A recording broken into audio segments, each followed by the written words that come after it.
Ito, mainit na balita. Ito, Strong Group Athletics. Inilabas na ang final lineup para sa pagsabak nila sa William Jones Cup ngayong July. Ito na nga ba ang comeback game ni Renz Abando sa international scene matapos ang ilang buwang pagpapahinga sa spotlight. Pero bago yan, like and subscribe lang mga kabady para sa latest basketball news and highlights. Inilabas ng Strong Group Athletics ang kanilang magiging Final 13 lineup sa paparating na William Jones Cup sa July 12 to 20 para i-defend ang kanilang titulo sa nasabing tournament. Binubuo ng mga kilalang young Pinoy at generational talents ang pool ng SGA this year na may reinforcement ng 4 na imports mula US. Ang ilan sa mga ito ay mga dati na ring bahagi ng SGA lineup na naglaro last 43rd edition ng Jones Cup.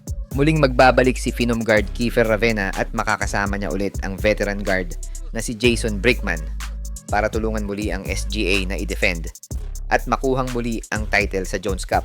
Muli na naman nating makikitang maglaro ang 6'2" athletic guard na si Renz Abando matapos ang ilang buwang pagpapahinga sa spotlight. Ito na ang ikalawang beses na maglalaro si Renz para sa SGA at paniguradong marami na naman ang mag-aabang sa paglalaro nito sa Taiwan. Sasamahan naman ng mga young talents ang SGA lineup gaya ni na Allen Liwag at Sean Ildefonso. Samantalang fresh from KBL naman ang isa pang player nila na si Javi Gomez Deliano matapos ang successful season niya sa KBL. Dalawang Pinoy forwards naman ang babandera sa SGA. Yan ay sina Jeyo Chu at ang naturalized player ng Gilas na si Anje Kwame.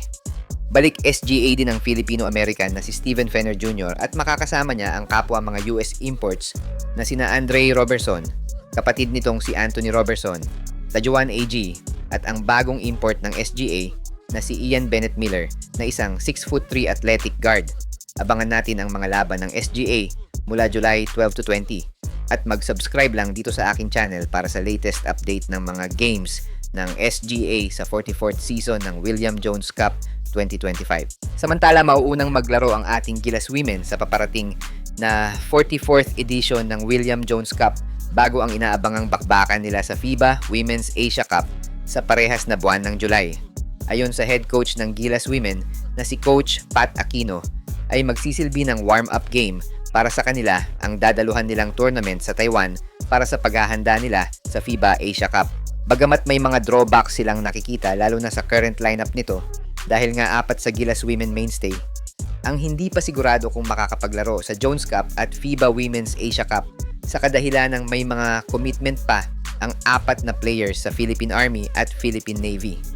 Pero asahan naman natin na magagawa naman yan ng paraan ng Gilas Women Management bago magsimula ang tournament sa July 2. Unang makakalaban ng Gilas Women ang host country na Taiwan A, kasunod ng bansang Thailand sa June 2. Abangan ang latest news at highlights ng 44th William Jones Cup dito lang sa aking channel.